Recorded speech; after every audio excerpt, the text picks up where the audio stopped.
Thank you for zooming in today with us. On behalf of the Sandbox Center team, welcome to our experts and residents session, The Legal Brief with Barriston Law. Today, our panelists include Josh Valler of Barriston Law, and joining him are special guests Janice Leroux of HR Performance and Results and MPP of Barrie-Innisfil, Andrea Khanjin. Today, we're going to dive into the newly announced Ontario Back to Work Guidelines and how they relate to your business. So any questions you may have, don't be shy. Our experts are definitely here to help today. For those who haven't been acquainted with me or the Sandbox and who are newly on our session, I'm Mackenzie. I'm one of the 4 members of the team. We're located downtown Barrie, but now primarily on your screens, and we connect people and their ideas to business resources on their journey to success.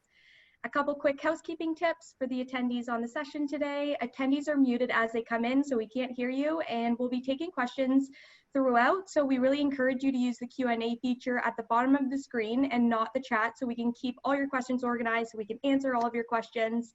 And if you need to take a look back on what was mentioned here today, don't worry, resources from this webinar will be provided afterwards. Just wanted to thank all of our community partners for supporting with the sharing of our events like the Barrie Chamber of Commerce, Small Business Center, and many more. And of course, a big thank you to our sponsor, Barriston Law, for delivering today's session. So before we'll get started, and if you have any questions, just use the Q&A feature and the panelists will answer them at the end of the session. So Josh, I'll give the floor to you to start us off. All right, thanks Mackenzie, and thank you again to the Sandbox for hosting this. I know it's a very useful resource for businesses across the community.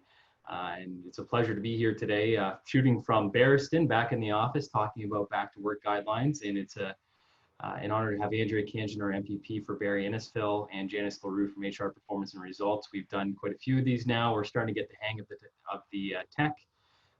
So we're going to be talking about what the provincial government has put in place for a safe return back to work and reopening the Ontario economy. So without further ado, I think we'll get into the presentation and then we'll open up for Q&A at the end. So as almost all of you should be aware or ought to be aware, the province of Ontario has announced the reopening of select Ontario businesses. And this is something that has been eagerly anticipated by businesses in the province, by employers as to, okay, how are we going to get the economy back open and while maintaining the safety of our employees? And as of May 4th, 2020, the following businesses were announced to reopen as long as they follow proper health and safety guidelines: lawn care and landscaping, additional essential construction projects as specified, automatic or self-serve car washes, auto dealerships by appointment only, golf courses for preparation purposes not open to the public, but fingers crossed with the nice weather, that will change soon. Hint, hint, Andrea. Marinas for preparation purposes, so boats may be placed in the water, but not open to the public as of yet.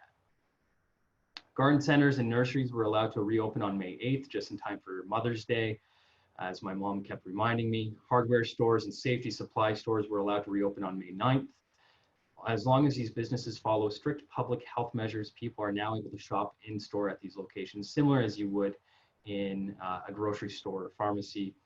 Workplace safety requirements that have applied to pharmacies and grocery stores, for example, physical distancing, contactless payment options, sanitizing of surfaces, will continue to apply with these stores, and I would anticipate more retail businesses as the list continues to expand.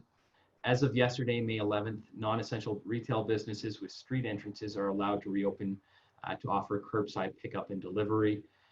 Ontario intends to expand the types of residential construction that can continue to include demolition work related to essential projects and below-grade multi-unit residential construction projects such as apartments and condos. The list of select businesses that may move toward reopening following a release by the government of a list of sector-specific guidelines, which must be followed for industries to reopen. Guidelines are targeted at retail, healthcare, manufacturing, tourism, restaurant and food services for those who want to get out to the bars or the restaurants, offices, construction sites, and transit and transportation services. The list and guidelines both followed the unveiling by Premier Ford of a 3-phase plan to reopen the provincial economy called a Framework for Reopening Our Province. Employers which may legally reopen the workplace must then consider whether they are able to satisfy their duties to provide a safe and healthy workplace, which in every single case now will require implementations of policies and controls to address hazards associated with COVID-19 and come up with different plans to combat this and ensure that the safety of your employees are kept. So perhaps, you know, Andrea, you could elaborate on what's going on provincially as the province looks to unveil further plans and how we can ensure that businesses are able to stay within the parameters set up for them while continuing to operate. Certainly. And so, I mean, part of the guidelines is to get a lot of the businesses who aren't open yet or not considered or deemed essential to start turning their minds to what opening up would look like. And so there's sort of two buckets to this. There's the people who can open, and certainly the provisions we saw last week with golf courses, marinas, garden centers, etc. To this extent you can open. Marinas, for instance, I should elaborate on a little bit, is that you can prepare your marina for customers, but you can't receive customers yet. However, if you happen to be a cottager and you have like a boating dock by you, you can go and you can go out boating. There's no restrictions on that, so it's clear in that sense. So that way, you know, people can access their cottage on an island if that's necessary.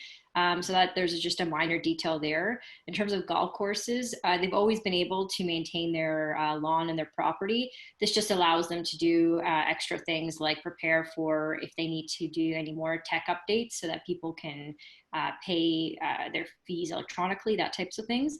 And the most important one was the curbside collection. So what some people didn't realize was some businesses actually couldn't even be able to do the curbside collection aspect of their business, which hindered a lot of our local folks here in Barrie. It wasn't great. Just look at downtown Barrie is a good example. And so now a lot of those operators, whether you're you know, a juicery or a restaurant, what have you, or you're any sort of shop, you can be able to have people order and they can pick up from there. So that's a huge step for smaller businesses. But all of these are obviously premised on the different guidelines that exist for the different businesses, things like protective screen, wearing gloves, hand sanitizer, etc. And as we get going with additions and more guides, certainly we want to hear more from individuals in the sense of what they'd like to see, what plans they have. How we came to the ability to open up more things was we had the health data, but also we had a lot of business owners coming to us saying, look, I can operate just as safely as a pharmacy, just as safely as some of the other things that are open. And, you know, here's how I would do it. And so that was really helpful for decision making as well. So certainly if you have a way to run your business safely, do keep an open line of communication with us. Dog groomers, for instance, aren't considered essential right now, but some would argue that, you know, if their dog is coming to the point where they have to take them to the vet because the hair care is so bad, that a vet is essential, but a groomer is not. So how is that decision being made? And can we do curbside collection or a curbside sort of system for groomers? So that is being talked about and considered, but we need more details. We need advice from groomers as well as to how they would operate safely so that we could talk with the Chief Public Health Officer on how to deliver that. So this Thursday, you'll see more. This Thursday, you'll see an elaboration, that framework that for reopening the provinces that Rod Phillips had announced. There'll be more details about that framework this Thursday, so stay tuned for that. Okay. And Janice, what advice are you giving to your clients as they start to look towards reopening in terms of best practices and ensuring that, and we're going to get more into that later on in the presentation, but just as we start to look, what should companies be doing to prepare? Yeah, like I think the number one thing that they need to do is they need to take a look at the guidelines. And I know Andrea had mentioned to me earlier, they announced that it's going from 60 to 65 to 80, and that should be available potentially by tomorrow. And so the first step that we're advising is take a look at the guidelines, assess your workplace, identify what control measures you need to be putting in place as it relates to COVID-19. And then we're also recommending that they actually put written policies in place, either update their existing health and safety program to include it or write separate policies and actually conduct an orientation with the employees as they're returning to work. so that they can review the policies with them and also have them sign off that they have understood what those policies are. Okay. Thank you, Janice. And I think I speak for a lot of people when I say I hope hairdressers rather than dog groomers are on that list as well. Case in point. So if we could go to the next slide, Jacqueline, thank you. So this just is kind of re-emphasizing what Andrea and Janice have been talking about with respect to the guidelines. Right now, there's 60+ labor guidelines. That number is going to increase in the coming days. It will be announced by Premier Ford, I suspect, as Andrea said, on Thursday, with a comprehensive outline as to what employers should do to ensure that they can open the workplace safely.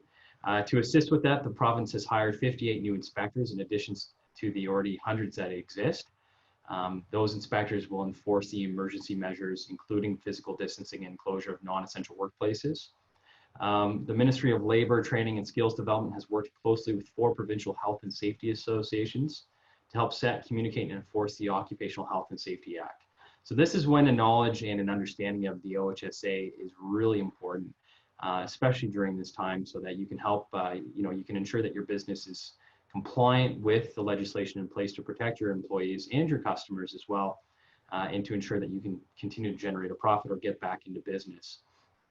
So if we can perhaps touch on that, Andrea, do you have any indication as to what these new guidelines will include? Is it going to be supplementing the existing ones? Is it going to be in addition to it? So Thursday, you'll just you'll see an elaboration on the framework that was originally introduced. In terms of the guidelines, they're pretty. The ones that have been released are fairly clear. If there's still some questions, we do encourage employers to call the labor line for Stop the Spread, the 1-877-202-008 number, if they do have questions. But as was said by Janice, more guidelines will be set out, and then on Thursday there'll be a better indication with timeline and what we're doing for sort of stage 1 of reopening of businesses, and if there's any other clarification that is needed for sectors. So that should be really welcome news. But I should say that with the additional inspectors that were hired, the initial role of these inspectors is to help businesses and guide them along of how to put in these guidelines. And so we don't want it to be too heavy of approach at the beginning, because we understand employers are adjusting to what is, coined the new normal. And so primarily they are there to assist you to follow the guidelines, because not everyone's going to have a team of individuals who can interpret these and put things into effect. So that they will be there to help. And of course, as time goes on, if people aren't following it and employees do feel unsafe, then there'll be definitely more heavy-handed enforcement. But the primary purpose is to help employees get through these guidelines and be able to run their business again. Janice, do you have anything to add to that? Yeah, I would certainly just recommend that, I think the guidelines are great. I think everybody needs to keep in mind that they're guidelines, and that they've got several examples of different types of control measures for each of the industry sector guidelines. So really what's critically important is that employers take a look at those guidelines and really look at what's going to work for their business by adhering to, obviously, the physical distancing measures, but also involve your Joint Health and Safety Committee. Like, this is a health and safety topic, right? And so involve your Joint Health and Safety Committee or your health and safety rep, so that they can be part of identifying what control measures need to be put in place to protect the employees that work for that organization. Yeah, and I think too, if you have questions, don't guess. I mean, this is a really important issue. You're talking about the safety and stopping the spread of COVID-19. If you have questions about, okay, can I do this or can I do this, just ask a question. Call the 1-800 number, as Andrea mentioned, contact your lawyer, contact your HR official. As Janice said, talk with your Joint Health and Safety Committee, see if you can figure it out.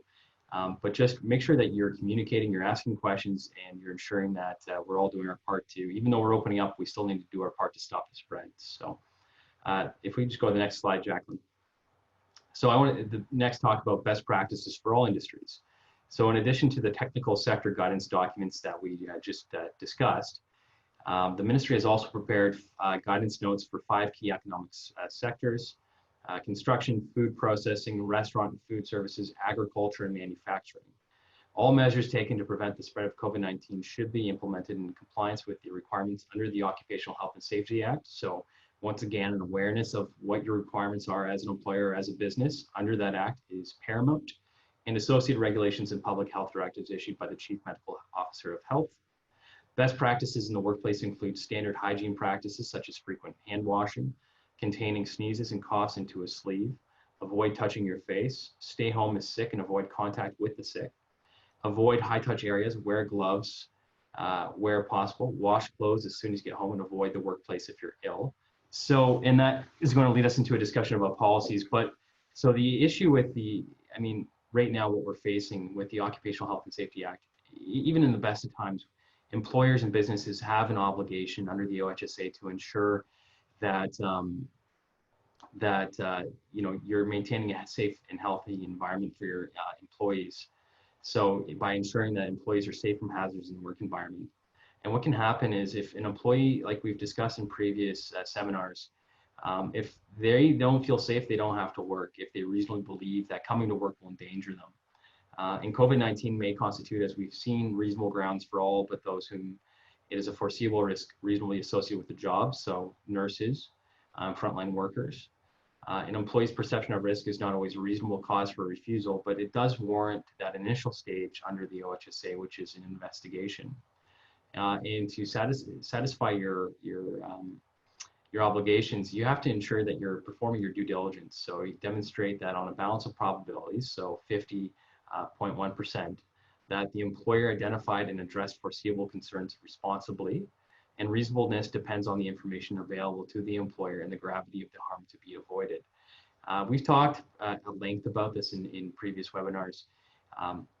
Certainly if you have questions about your obligations under the Occupational Health and Safety Act, there are professionals that can provide assistance. The Ministry of Labor is able to provide assistance as well. The way I describe it to clients is that you now have a heightened obligation to ensure compliance with the Occupational Health and Safety Act. That obligation is always there and it's very important, but now there's new considerations to take into account, which can be assisted with the guidelines announced by the provincial government. But you need to take that one extra step now with COVID-19 as a consideration, because it's not only your obligation as an employer, but I think it's just your obligation as a business owner to the community at large as well. You don't want to be responsible for the spread in the community. It looks like we're seeing the light at the end of the tunnel right now. So you really want to do your part to ensure that we're continuing to combat this while also reopening the economy so that we're not set back again. And I don't know, Andrea, if you have anything additional to add. So I would just add that if you need assistance, like Josh was saying, do reach out to Ministry of Labor. You can also lean on your local public health unit if necessary. But like I said earlier, the enforcement officers are there to assist as well. So if you need someone to come in and kind of equip you with what you need to do, then by all means, use that resource. Yeah. Janice, did you want to get into the legal obligations as well?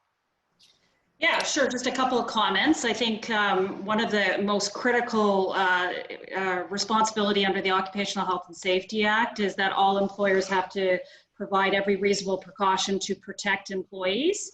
And as it relates to COVID-19 and their due diligence responsibilities, I think it's really important that employers understand that it is their responsibility to implement these processes, adhere to their responsibilities.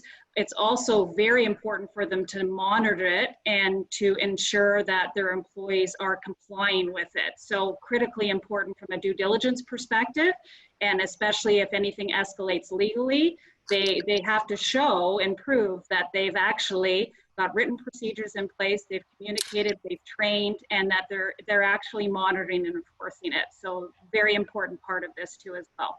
Yeah, review and reevaluate as well as things change. And as we've experienced, one thing with this pandemic is that things are fluid, it changes every day. It looks like we're on the upswing right now, and there's new initiatives in place from the provincial government to allow us to go back to work, but let's stay diligent in our efforts. So if we can just go to the next slide, Jacqueline.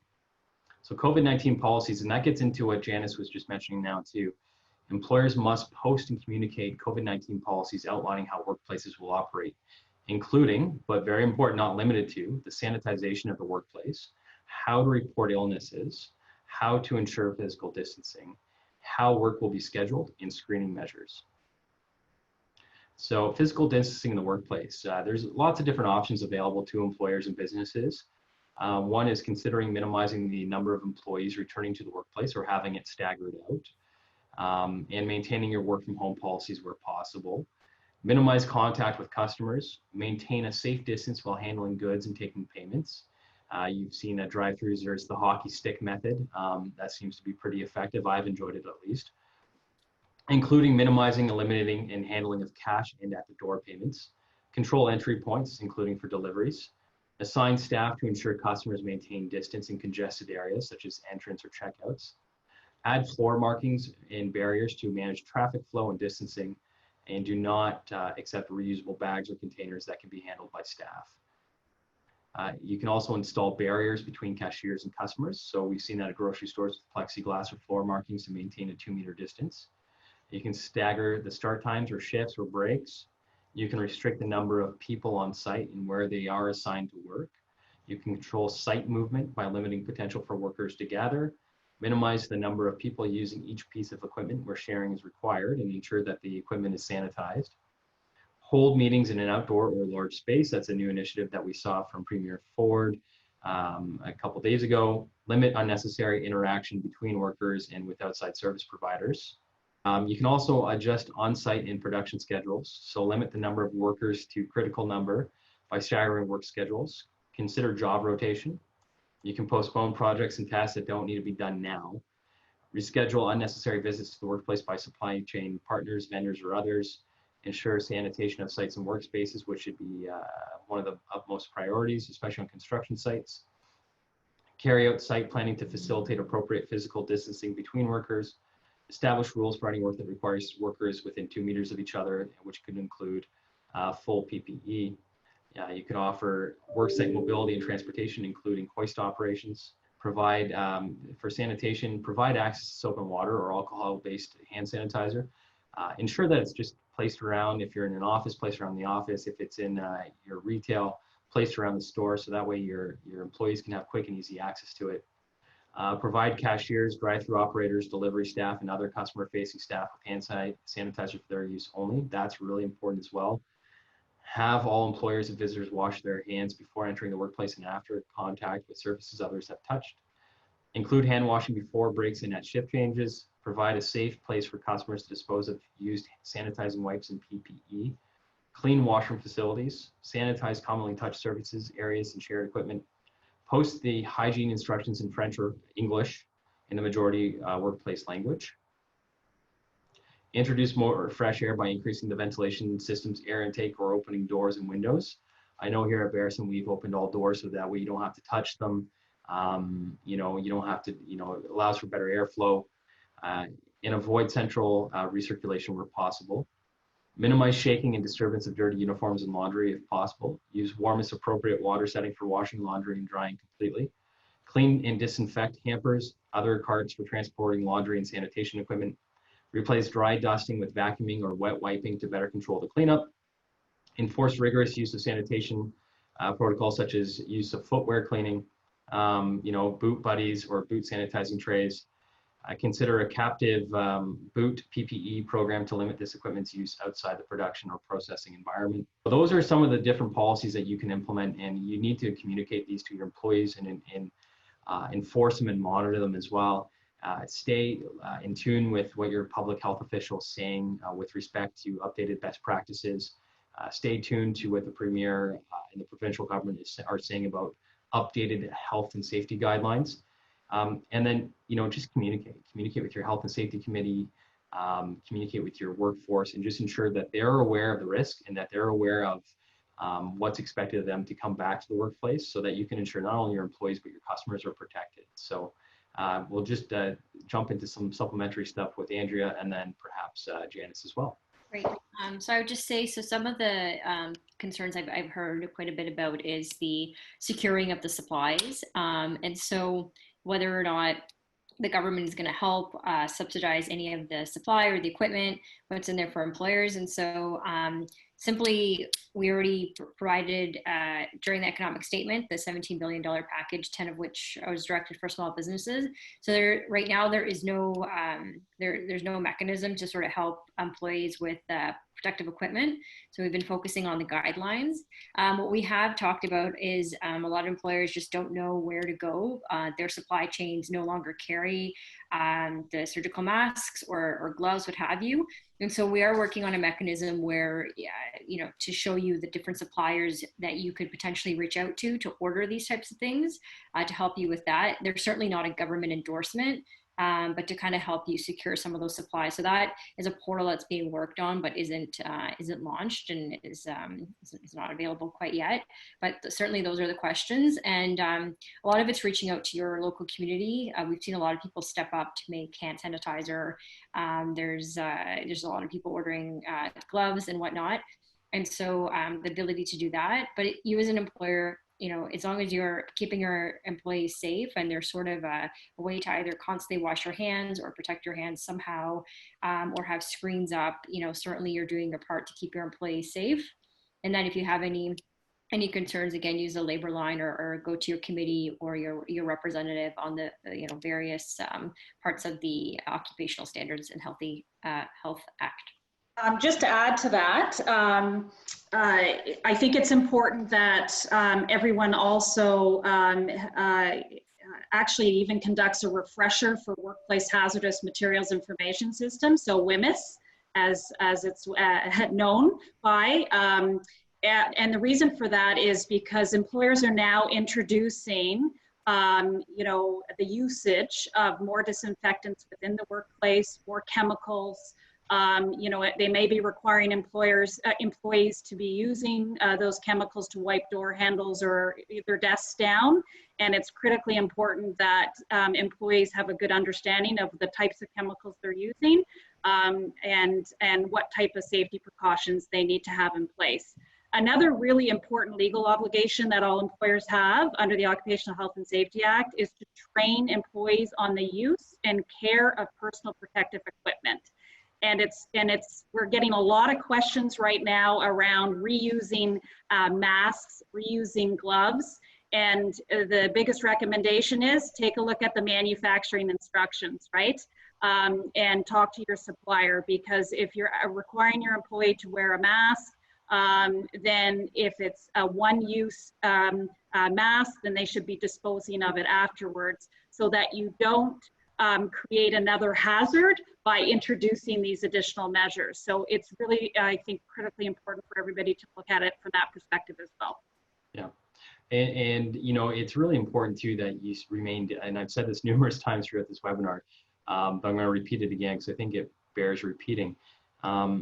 It's really important that you stay diligent.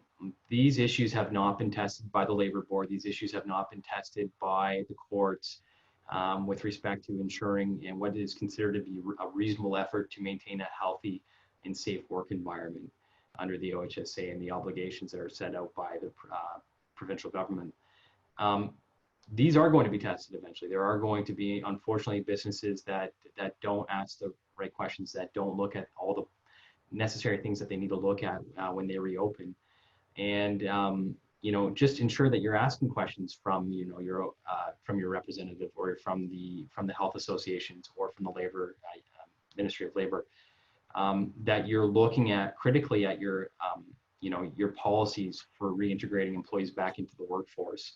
That you look at, okay, what am I doing and what could I be doing better to ensure that for sanitation, for physical distancing, is there a different way I should be approaching it? So ask those questions of yourself and get your health and safety committee to ask those questions as well, and work with them to come up with policies that are tailored for your business, because you need to show that you're being reasonable and you're acting responsibly. That's the key here.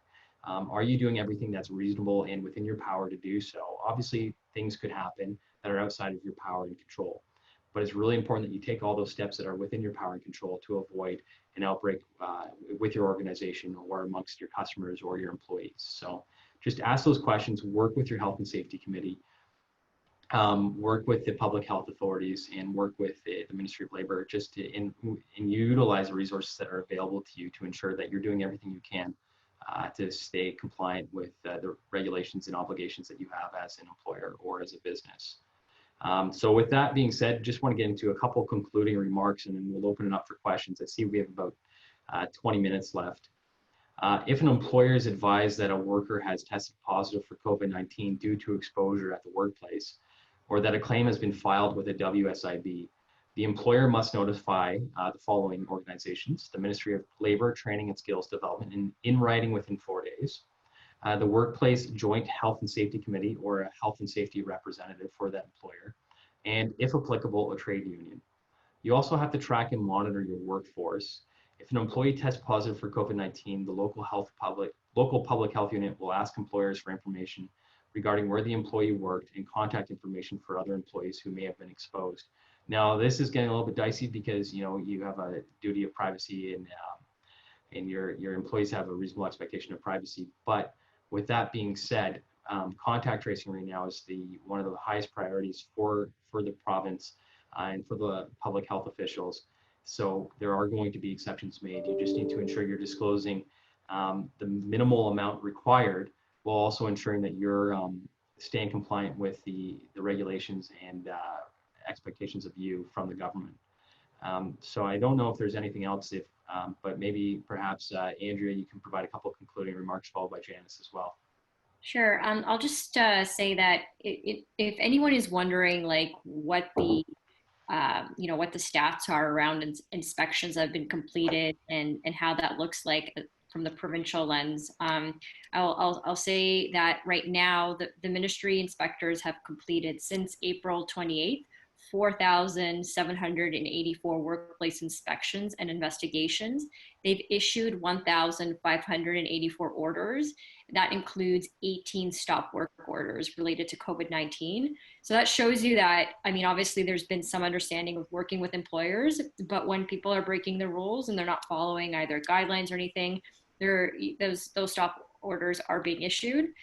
So I just thought, I'd raise that so you can see how the statistics are telling. But at the end of the day, like, we say this over and over again, that we're in this together, but we've got to work with one another to keep each other safe, and then work with our local suppliers to find that protective equipment. We've got a lot of local manufacturers that are providing face shields. In terms of the screen that you can put up in front of a service counter, you can get that at your local hardware store, which is now open. So you have a place to get that material. In terms of gloves, there are a few local providers that are starting to dive into that field, which is great. So it's out there, and we are going to see more surgical masks coming out for production.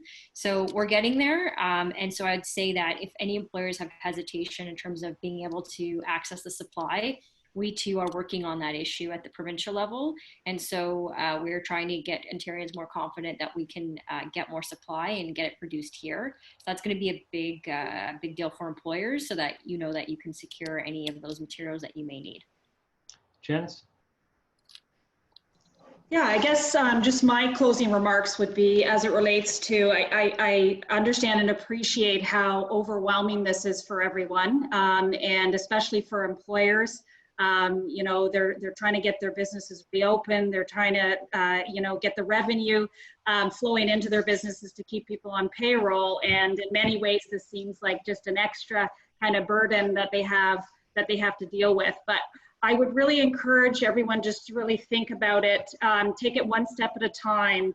I think the guidelines are great that they have put out. I think everyone should feel confident that it is absolutely possible to put these measures in place and still operate your business at the same time, right? And that's always been a challenge for a lot of employers, is balancing the legal requirements under the Occupational Health and Safety Act and running their business. So, the control measures, the information's there, the control measures are possible for the workplace. And I think just from an employee retention perspective, people are a lot of people are feeling fearful to come back into the workplace, especially if they've been isolated for the last several weeks. And so I think, by communicating to your employees that you've got the measures in place, that you're taking every reasonable precaution to protect them, then at the end of the day, the employee is going to have a sense of confidence, and feel safer to come back into the workplace as well. So, so I think that is important just from an employee relations retention perspective as well. And I think it's really important too to have those policies in writing and like Janice said, communicate those to the employees. But it's really important to have those policies in writing before you reopen and start having employees come back, because I mean, the moment they come back and you reopen for business, you need to ensure that you're compliant with your obligations under the Occupational Health and Safety Act. And it also, like Janice was mentioning too, it goes to create good faith between yourself and the employee, that you are taking those steps that are required and ensuring that the workplace is safe for everyone. So we have a couple questions, and one is, there is so much conflicting information about wearing gloves and masks. Andrea, maybe this is something you can answer. Are there going to be new guidelines around this, or definitive guidelines about masks and gloves? So, I mean, we've been working with the Chief Public Health Officer on this. I think we want to be in the field of guidelines as much as possible, and allow for discretion. That's again, we're going back with the Chief Medical Officer on this. Since this all started, there's been a lot of different conflicts on masks. So I understand, and I'm sympathetic to that. There needs to be a clear yes or no. We're not quite there with a yes and no for the guidelines, simply because you may not be interacting with a lot of people during your hours of work. And so, you know, you might potentially not need a mask. However, those who are interacting a lot day to day, even if a screen isn't enough, they might need the mask so they're not spreading it. And it might not just be a surgical mask. It might just, they need something that's made within the community that acts as a barrier. And so what we've seen is that social distancing is probably your number one defense. And so, you know, certainly trying to find the best way to operate your business that way. I understand that in certain environments, that's not as possible. And that's where your mechanism will have to be masks, right? So, but, you know, I would say that there's going to be individual cases where you're going to need to know clarity for whatever you're doing in terms of your business operations. So you can always seek that advice from the public health officer here locally as well, and ask them, you know, here's kind of what my business is like. You know, is everyone going to need to wear masks, or can we do the face shields, or can we just do kind of a clear piece of glass for the service counter? Again, it depends on the business. You know, certainly for service counters, 100%, that's your best line of defense. And that way you don't have to worry about the disposing of the masks, and you can just clear the screen and those types of mechanisms. So certainly that I understand, and we in the provincial level get that there needs to be more clarity around gloves and masks. And certainly we pass that along to our Chief Public Health Officer, and we're working through that. But in the interim, I do encourage you to contact your local office if there's specifics. Thank you, Andrea. So another question we have is, what action should an employer take if an employee refuses to work despite the province approving the reopening of their business?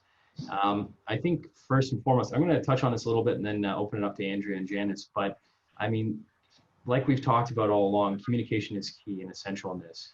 So if the employee refuses to work despite the province reopening your business or approving the reopening of your business, talk to them, find out what the basis is for the refusal. If it's a health and safety concern, launch an investigation, provide them with your policies. You know, answer them as to whether or not, provide them with answers as to whether or not their refusal and their concerns are well-founded. So that's a big one. And it's part of your obligations under the OHSA is to work with that employee to come up with, to demonstrate that you're acting responsibly. Janice, I don't know if you have anything to add on that as well. Yeah, I think, Josh, actually, we've had that question a few times, I think, as it relates to the Zoom calls. I absolutely agree with you. I think the first thing that every employer should do, or manager, is to have a conversation with their employee and actually find out the reasons why they don't want to return, right? Because there could be multiple reasons why they don't want to return. It could be because they don't feel safe to come back in, because the employer hasn't ensured that they're going to put the proper safety protocols in place. It could be because they are taking care of a vulnerable family member at home, and they really feel fearful of the risk that they could get something in the workplace and bring it back home. But we're also seeing individuals that are refusing to come back to work because they're making more money on CERB. And I'm sure there's lots of articles now about that. And we've had a number of situations arise with our clients where, and CRA has made it clear, certainly in phone calls to us, if the employee is refusing to come back to work and they're saying it's because of they're making too much money on CERB, that CRA would cut the benefits off and they can't refuse work. So, it really depends on what the reason is and the reasons why they don't want to come back to the workplace. So first, yeah.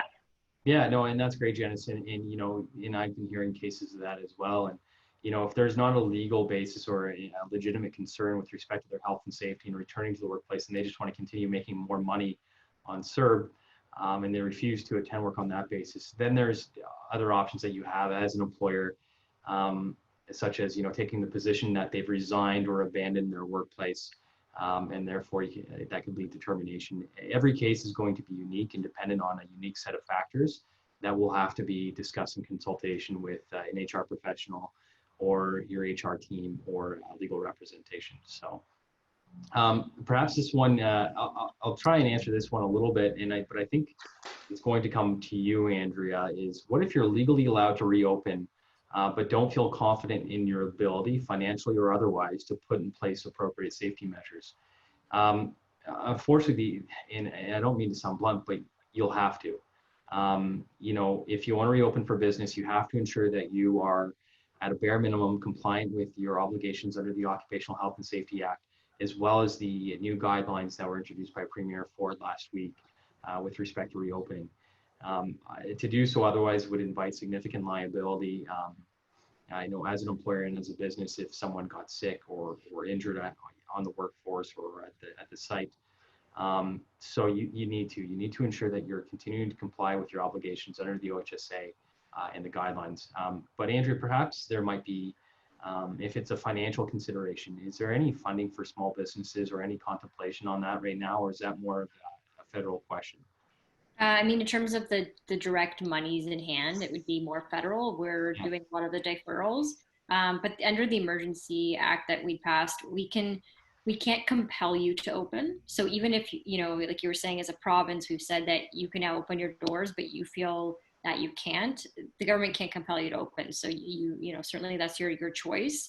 But there's a lot of supports there for businesses right now to help you along the way. So feel free to reach out to me if there's any barriers that I can help with from the government side of things. Certainly, from a labor law perspective, seek legal services, that type of thing, to really address what your barriers are for reopening. And then maybe there's another way you can reopen, not fully, but is there a way to do? I don't know the nature of your business, so I might be speaking totally out of line, but if you could do a pickup window, or you could do more online or something like that. Everyone, since this all started, everyone can do online. They can run their business online. No one said you can't. So certainly those options are still available to you. Yeah, and sorry, and just to clarify, by no means do I mean you have to reopen.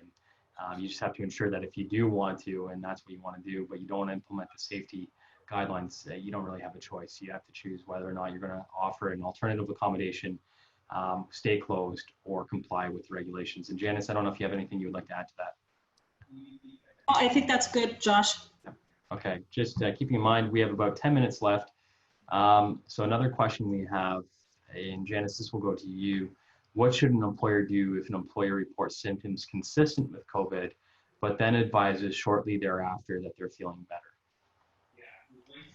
Well, I think what we've been guiding our clients with is if anybody is feeling unwell or they're living with somebody that's unwell, that they implement a policy that they are to notify the employer prior to coming on into the workplace, so that a conversation can take place to figure out what's going on. And that if you can then do an employer directed self-isolation and allow them to take personal days, sick days, or use vacation, until they're completely clear, or their medical professional, even, tells them that they're clear, then the advice is to make sure that they don't come into the workplace. Yeah. Yeah. Andrea, do you have anything like that to that? No. No. Okay.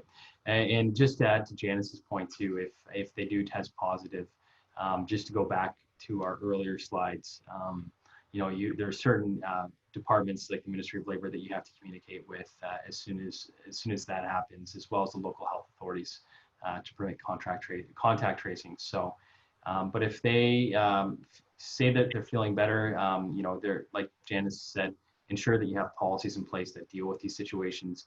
Just because someone is asymptomatic doesn't mean that they're not a carrier. You need to ensure that you're taking every precaution possible to ensure that the rest of your workforce remains safe. Do we need to redo our employment agreements to include new COVID measures? That's a really good question, actually. That's not one I've been encountering before, but I'll start with trying to answer this, and then Janice, you can jump in as well. But with respect to the employment agreements, depending on the actual wording of it, and once again, this is always unique and dependent on what the actual agreement says. It says that your workplace policies are subject to change from time to time. That's a standard employment agreement that I've seen come across my desk, and one that I've helped draft as well. And you don't necessarily need to change your employment agreement. You need to ensure that your policies are up to date with respect to the COVID measures. Ensure that the policies with respect to the OHSA are current and up to date with respect to the new guidelines that have been announced by Premier Ford and the provincial government. So, really depending on what your employment agreement says, you may not necessarily have to change that. In fact, I would hazard a guess that you don't need to. But you do need to stay aware of, okay, what are my policies, and do I need to change my policies? And it never hurts to write the new policies, put them in writing, circulate them and communicate them amongst your employees, and communicate it to your employees, and have them sign an acknowledgement that they've read the policies, they agree with the new policies, and they agree to abide by those policies. Janice, I don't know if you've encountered that or not. Yeah, no, like when we draft employment agreements, we have a company policy section or clause in the agreement. And it is a clause that's written in a way that encompasses all of your policies and practices. So yeah, I would agree. You wouldn't necessarily have to update your employment agreement, but absolutely have the policies in place prior to start. I think the questions that you're asking, your existing employees need to be posed towards new employees, right? Because if you're in the process of hiring someone and bringing them on, then you want to make sure that that they haven't been tested positive, or that they're okay to come into the workplace. So those questions can be asked. And there is an obligation under the Occupational Health and Safety Act to have a health and safety program in place to implement your policy, right? So, so that's critically important. I think the written policies is important. Update your health and safety program and have everything in writing. Okay, and thank you, Janice. So another question, and I think this will be the last one because we have to wrap up. So if we're unable to get to your questions today, my contact information is on the screen. If you have a question for Janice or for Andrea, I'd be happy to pass that along. And I know they've been circulating their contact information as well. So the one question that we have, we'll finish with, is are we responsible as business owners for anyone who might get infected by visiting our establishments despite our best efforts? Can we be sued by customers or staff if we open? This is, I'm going to give you the standard litigator response is, yes, you can be sued for anything by anyone. Whether or not that lawsuit has merit is a completely different matter. So if you've taken steps to ensure that you've maintained a safe and healthy work environment and space for your customers by following the best practices as outlined by the local health authorities, the province of Ontario, and under the OHSA, if you can show that you've acted reasonably and responsibly, you could succeed in a lawsuit or defending such a lawsuit. But the issue that we're having right now is none of these cases have been tested by the courts because while the courts are still open, they haven't been hearing trials, obviously. And this is a brand new thing that litigators are going to be litigating over the next 5 or 6 years, okay, the fallout from COVID-19. So yeah, technically you can be sued, but if you put yourself in a position where you are complying with all the directives from the province of Ontario, the local health authorities, the OHSA, and you've acted responsibly and reasonably, you know, you put yourself in a good position to defend any lawsuit like that. And Janice, I don't know if you've encountered that or questions like that before. Yeah, absolutely. I think we're getting more and more of those types of questions. I think employers should also be aware of if they're paying premiums for WSIB, you know, the reason why you pay premiums is to protect you against the workplace lawsuits, right? As it relates to occupational illnesses and injuries, right? Doesn't protect you with the customers, but to a certain degree, right? So yeah.